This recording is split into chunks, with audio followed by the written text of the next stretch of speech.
like gold increases at over 10% per annum, since the turn of the century against the pound. 97% of the UK money supply, the M1 money supply, is only ever digitally created and digitally minted or printed. And that to me is a form of legalized theft.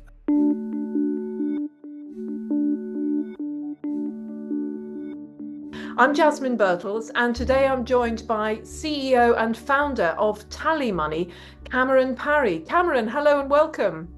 Hello, Jasmine. How you doing? Good, thank you very much. Now, I thought we'd start by explaining what Tally Money is and why you set it up.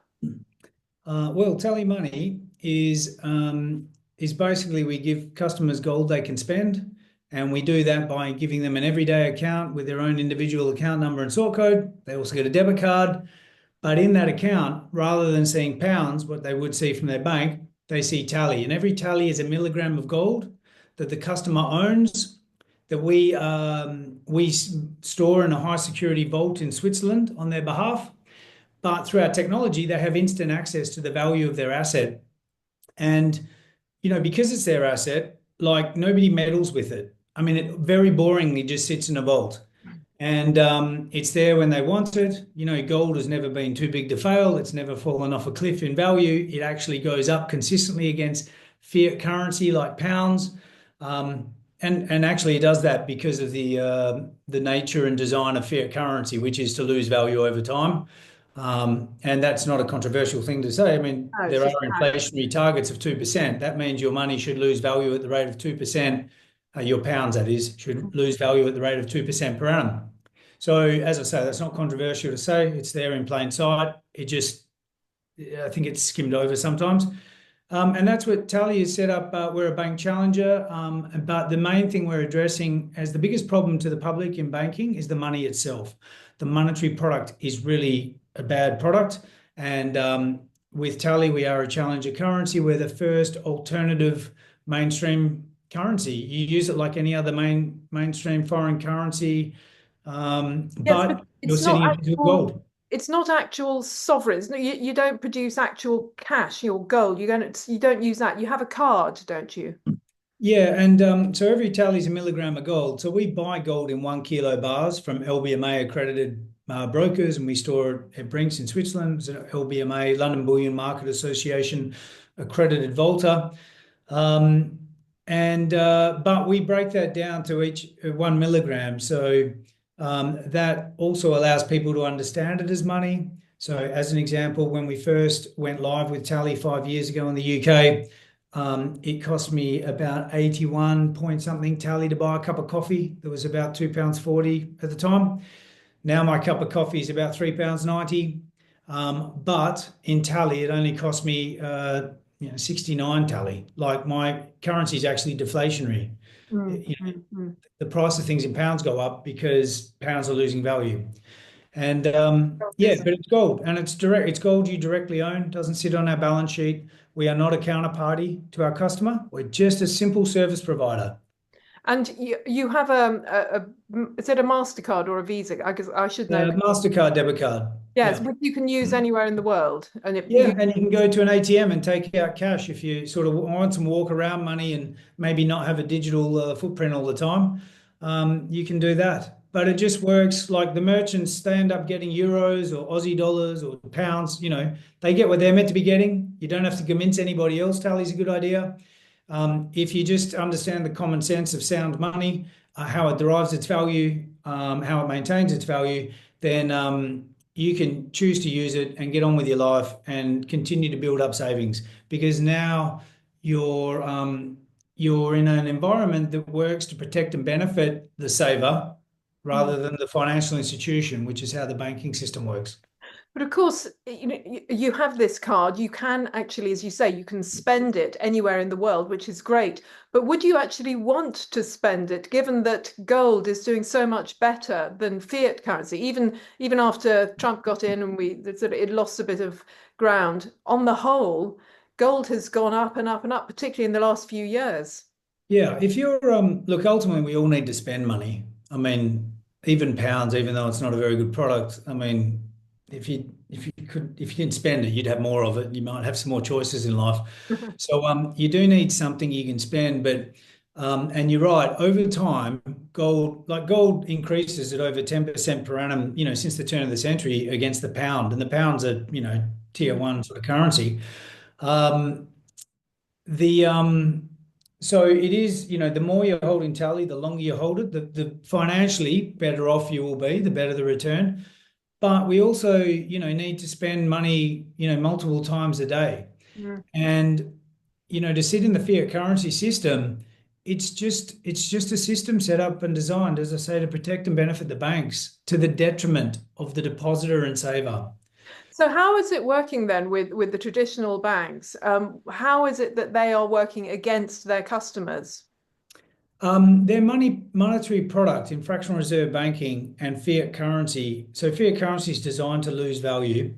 Banks borrow your money. So this is why you get paid interest. Interest is a return paid on a loan. So you've lent your money to the bank, which if you look in the fine print, you will find this, but it's not something they make obvious to customers. They want, the layman to think that when you deposit your money with the bank, it's a very safe institution, very stoic and sound, and that somehow your cash is vaulted somewhere. That's not the case at all. Most of the money, 97% of the UK money supply, the M1 money supply, is only ever digitally created and digitally minted or printed. So, and it's only, it's digitally stored. So if you're talking hard cash, like, cash you can put in your hand, you're talking 3% of the money supply. So most of this is all run as a digital ledger entry. Um, you lend your money to the bank. That then allows them to leverage it up, which is to use, let's say, £1,000. They can leverage that up, tenfold and still maintain a 10% capital requirement. So in other words, when you say leverage it up, you mean sort of lend it out Right, 10 loans. times. So Yeah. you've got £1,000 lent out once, lent out twice, lent out, and even though they only had £1,000 to start off with, they've then lent out £100,000. And all the risk is on you Mm. because all they've given you, and HMRC define it this way, a current account is an act called debt obligation account. Mm. Mm. Because again, there's no money sitting there. All it is an act called debt obligation account where the bank's got to return you the money you've lent at call. The problem with fractional reserve is if they only have a few percent of it that they can do that with at any one time. And so if you get 5% of people wanting them all their money back, then it creates a run on the bank and the bank has to shut, which happens occasionally. So, and that's fractional reserve. There's a fraction of the reserve is used as security for all the instruments out there. And pounds, like fiat currency, is a debt instrument.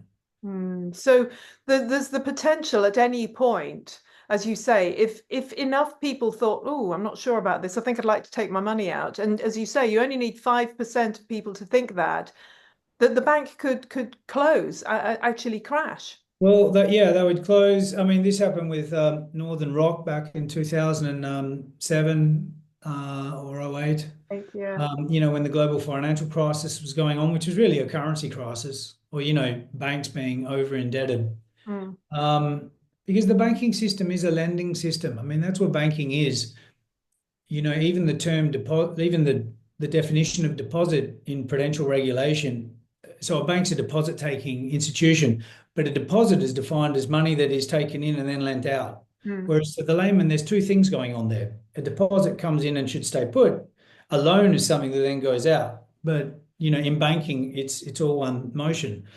And it's one of the things we tried to address with Tally is the lack of transparency around what you're actually getting with banking, what your risks are, and just working out the maths of that example. If you put £1,000 with your bank, let's just say it's not a fixed term, but let's say they just give you 2%. If they can write £10,000 worth of debt against it, so 2% will pay you £20 for the year. But if they can write £10,000 worth of new loans against it between mortgages, personal loans, credit cards, car loans, so just for simple maths, at an average of 10%, they will make £1,000 a year off your £1,000 deposit. You get £20 a year and you bear all the risk. Yeah. And so that's just a rort of a system. In fact, I don't even mind if that is the system, as long as they're just transparent about it. And I can make an educated decision, is this a good idea for me to keep my cash in this form? Yeah. Whereas, Talia gives you a real mainstream choice. It's a familiar thing. You know how to use money already. It sits in an everyday account. You've got a debit card. You do electronic funds transfers in from your pounds account. You do it out to your pounds account. You can do transfers between Talia accounts, of course. You are going from one currency to another, so you lose a little bit of value on the way in. It's like 1.49%. But even that, in the gold industry, that's quite opaque too. Depending on the amount, the value amount or the weight of gold, the day of the week, whether you do something on a weekend, they change commissions, they also change FX spreads. With Tally, it's just this flat 1.49%. Come in, you hold money you hold your gold at the value at spot price, which is the live bullion price. Doesn't matter how much you've got. We just give everyone that, and then when you spend it, it's at spot. You don't lose anything on the way out, which is very unique. I mean, we're the only place in the world, a bullion dealer, if you like, that you can hold gold and spend or sell your gold effectively, but if you can move your gold at spot. You do have a monthly fee though, don't you, for You've actually? got an account keeping fee, and anybody you hold physical bullion with will have. I mean, there's insurance, there's storage. We also have operations and customer support and things like this, but we don't charge on transactions. So when you're making payments out, as I say, we charge on the money deposited on the way in, but after that, you know what you've got, and the account keeping fee is calculated at 0.5% a year, and gold on average goes up at over 10.5% a year. So, your £1,000 is now 1,100 at the end of 12 months, even after you've paid the account keeping fee. And thinking about fractional banking, I mean, it's very similar to the way that governments and central banks work, it seems to me, because, this printing of money that we've seen on steroids since 2008, and particularly during the COVID times, that's kind of a similar thing, taking, well, allegedly our economy and saying that's, we can print money on that and print more and print more and print more. It's not pegged to anything really anymore, is it? Yeah, that's a fundamental problem, and one of the reasons why I designed Tally, and we've kind of worked on this platform and now can deliver a solution to the public, for those who want it. But at least we give everybody a choice. I mean, some people may choose to stay in pounds, and good luck to them. But it's all about choice. If you got no options in life, you really are a bit poor. So we do that. But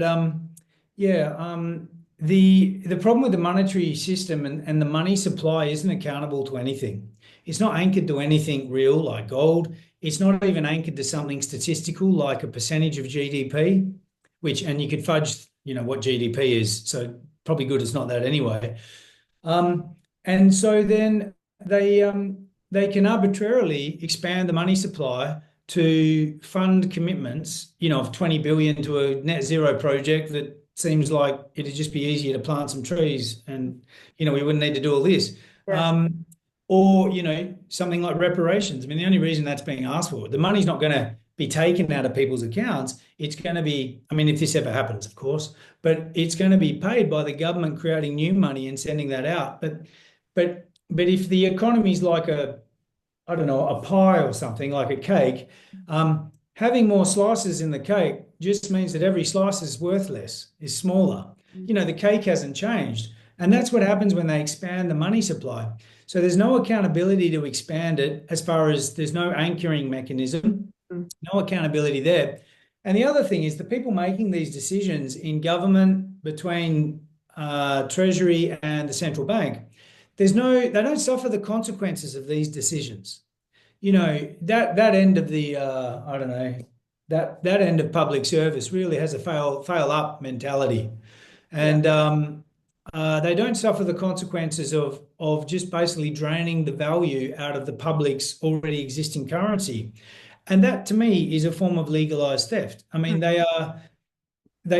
governments don't create value. The private sector, well, earners, depositors in their bank accounts have earned the money. And so if you devalue it arbitrarily, what you're actually doing is siphoning off the value of that person's earnings. So the nominal amount might still say £1,000, but it can only buy £900 worth of stuff in today's terms, in 12 months from now. Well, And yeah. that's not on to me. I mean, it's a real tails, heads they win, tails we lose Yeah, type of thing. absolutely. And it does seem to me, I mean, as you say, the pound, let's just stick with that one. I mean, we could talk about the dollar or the euro, but the pound has been devalued to the point where, as far as I can tell, it's worth literally about 1 pence, if that now, I would say. What, over the last sort of 50 years Yes, since we I would. had fiat currency? So prior to that, we were pegged to the US dollar, which was pegged to 40% gold. So that was still fractional reserve, but it was 40% gold and 60% credit. And there's reasons for that. I mean, some credit in society is quite a good thing, but too much credit just makes everyone bankrupt. Yeah. It's a bad thing. Um, so yeah, over time, I mean, the US dollar in particular, yeah, it's like worth 1/100th of what it was, Mm. 70 something years ago. The pound's no different, but fiat currency again is an artificial construct that Yeah. basically trades on everybody having confidence that it's acceptable as a medium exchange. And money itself has three key elements. One's a medium exchange, one's a unit of account. So fiat currency is great on those, like really good. But the other one's a store of value. And not only, and it's a poor store of value. And it's not because it fluctuates up and down and all this. It's designed to lose value. You don't even have a break-even chance or something. So in my view, it fails a fundamental element of money. Gold is a great store of value, but it's a terrible medium of exchange and unit of account. So what Tally's done is taken the best of both worlds, where we've got the store of value, but also designed money. So you've got this medium exchange and unit of account that everybody understands. When you spend this amount of Tally, then and it's less later. You can kind of understand what the monetary unit is. And it's seamlessly connected to the incumbent banking system. But when you're in your Tally account, there's no fiat currency there whatsoever. It's pure asset. It's just gold. Boring in some ways, but actually extremely safe and secure. Nobody meddles with it. And why should anybody meddle with your money? I mean, it's you Absolutely. earned it. They should keep their damn hands off it. So, talking of safe and secure, I was in Paris recently when the French government collapsed, and that's not long after the German government collapsed, and it's all pretty much on the same thing, on the same platform, which is that the money's run out. Really, I mean, let's be honest, the money has run out, and voters can't accept that because they're trying to make cuts, and nobody wants that. And it does seem to me that much of this money printing is to try and keep a system going that's actually not, well, it's collapsed already, let's be honest. Yeah, a good analogy is like a gunshot victim bleeding out on the operating table, and they just keep pumping blood in to keep so that the person doesn't die. But that's not really addressing the core problem.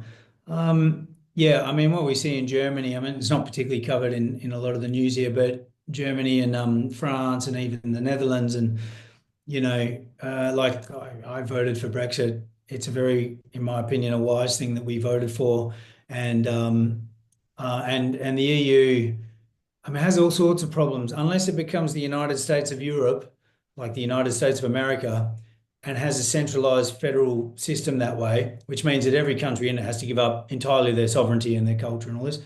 Then it can't survive. I Mm. mean, you have such distinct, different cultures, like between the way the Italian population are happy with credit and maybe take credit and enjoy life. The German culture will build up savings, generally speaking, and then get a little bit of credit. And yet you're trying to say they're all going to operate the same and they can all make decisions on monetary policy. You need to actually centralize that. And frankly, I don't think Germans don't want to be Germans, and the French don't want to be the French. I mean, they're happy with their heritage and how long it's taken them to establish and maintain their countries and their cultures. So I think, yeah, I mean, the EU will just get worse and worse. They'll try and get tighter and tighter with some of their regulations, but it's kind of a busted flush. It has been for some time. I used to I used to liken Brexit to we're on the Titanic. We're the first ones jumping in the cold water, and the boat isn't sinking yet, And it's like, why are you doing that? It looks mental. And it's like, don't worry, the iceberg's already been hit. You're just not seeing it yet. Right, yeah. But then, of course, it's not just the EU, it's the UK as well and the US. I mean, the US debt is staggering. Our debt to GDP, as you know, is 100%, not as big as France, which is 112%, and as you mentioned, Italy, 180%. At the moment, unless it seems to me, unless we either grow or make cuts, neither of which, frankly, seem particularly possible with our attitudes here in the West. If we don't do one of those, we're not going to make enough money to pay for the benefits that we have been enjoying for some decades now. Yeah, and you really will get into a hyperinflation scenario because the money will continue to be worth less and less, and they print more and more. Um, it's the whole story of bankruptcy. It happens very gradually and then rapidly. Um, because, government gets tax from us, and we kind of agree a bit of a social contract around that we should get a level of goods and public services. But when they borrow, they just create more money, which is actually borrowing off the already existing currency that the earners in the population of the value they've created. And one of the big problems is that governments overpromise and they overspend. And if the US model is then going to be, well, how do we get a whole lot of efficiency back? That will demonstrate that A, it's possible because they've got a massive debt, as you're saying. And B, this is rational economic reality. You have to keep your costs down. You have to make sure you get a good value for the money you spend. And there's a tipping point in the debt part where, when you don't have much debt, if you borrow, you can get a multiplier on the money you're borrowing. So, if you borrow, I don't know, $1 billion, you'll get 3 billion worth of value. But you get to sort of a tipping point in I think it's about 70 or 80% of debt, where it starts becoming less than a pound for every pound you borrow. Yeah. And it just gets worse and worse. So, I mean, we've just talked about hyperinflation, which is a very worrying thought. I mean, those who've studied the Weimar Republic and the suitcases full of cash you needed to buy an apple, we don't want that. But what can the ordinary person do to protect their wealth, the little bits of money that they feel they have, from hyperinflation or some form of crash that So maybe. hyperinflation doesn't disturb your tally account. I mean, there's other things we could touch on, but tally, we all need money. We all need money every multiple times a day. And we all need savings, which people don't really think about as an investment, but savings are just an investment in the pound with an interest rate being paid back for the risk you're taking. With tally, you get gold. So what does gold do? The apple will still cost you roughly the same amount of gold, even though it costs you 500 pounds or, whatever it is during hyperinflation, maybe 10 pounds or whatever it is for a single apple. It'll still just cost you the same number of tally. As I was describing earlier, I bought the same cup of coffee 5 years ago, cost me more tally than it cost me in tally now, even though the pound's price has gone up. Well, so as you say, so there's tally, gold, essentially. And I'm guessing that other assets would be good investments, not cash. Probably, well, it's helpful to have some money in the stock market, but not to hope all of your money on that. What other assets do you think would be all right, would hold their value in times of hyperinflation? Well, I think so in times of hyperinflation, you'll get hyper returns on gold anyway, because the money's getting devalued so much and gold's getting priced in that money. Like the apple, it'll just go up a lot by virtue of that. But the stocks on the stock market, if you've got sort of some stable stocks, although it's hard not to see the top end of the market being extremely overvalued now based on earnings and, multi-trillion dollar, some of them are multi-trillion dollar valuations. Stocks are okay, but that is an instrument that can fall off a cliff. So real estate's good as long as you own the land is a good rule of thumb because they're not inventing new land. I mean, if you want a bit more of a speculative thing, as long as you've got some sound money at the core, like your base financial situation is quite stable and secure, which again, gold is just one of the best things for that. It's not the only thing, but it's on balance, it is still the best thing and it has proven this over thousands of years. But you could also, if you like the idea of cryptos a bit, I think Bitcoin is a good thing. I don't think any other cryptos are particularly good. There are some that have good functional application that they give them inherent value because of that, but there's not many of those. And out of the tens of thousands, like most of them are just a Ponzi scheme to try and extract your pounds Yes. onto this digital instrument that just ends up going to nothing at a certain point. So you're just playing with the time, like on a curve of that. But those people are selling that digital thing to get your pounds. And even though we discussed the pounds not a very good monetary product or whatever, they're still preferring that to the digital thing they've created. Whereas Bitcoin actually has fantastic value within its protocol, within the cost of generating new Bitcoins, within using the blockchain. It's extremely well rounded and clever. The whole principle of that. But as I used to think 10 years ago when I was in the blockchain industry, and actually I was co-founder of what went on to become the world's first blockchain industry company to successfully IPO on a stock market, which we listed that in London on Christmas Eve 2015. But I thought it was 5 to 10 years away where Bitcoin could be accepted by the mainstream. And actually, I think we're still at least 5 and probably to 10 years away from that being the case. The public needs something else in between, and that is, in my view, Tally. That's why we designed it. But as Tally demonstrates its purpose and customers, gains more customers, Bitcoin will become a mainstream product, and there will be others that try and mimic some of the values that Bitcoin and Tally have, and the protocols around those things. Because ultimately, government can't really be trusted to make decisions with for our benefit all the time. I mean, they have other agendas, which I don't think is a wild thing to say. It seems like a perfectly reasonable thing. And if you don't want the government to control your money, then you need to use the money not controlled by the government. Um, True. So gold, bit of Bitcoin, maybe a bit of land with some property if you yeah, can afford property it. that's useful or generates a yield for you. Yeah. Absolutely. And if you've got those, you're pretty solid. You're pretty much defended against whatever is going to be thrown at us in the next year or few years. It'll be interesting to see how long this system continues to function because it looks like it's teetering on the brink at the moment. Yeah, I mean, it has to be fair. It's looked like it's been teetering on the brink for years, and I'd never underestimate some of the levers they still have to pull to keep the musical chairs going. But yeah, if you can own an asset that's reliable and super liquid, so property is good if you can live in the place and it reduces your costs or it does generate some income and that type of thing. Bitcoin's good just because it's a speculative thing, but I wouldn't do too much of your portfolio that way. And indeed, you don't have to because, if it goes up tenfold, the next thing, it's okay if it was only 10% of your portfolio. Yeah. So I don't, silver's has different issues.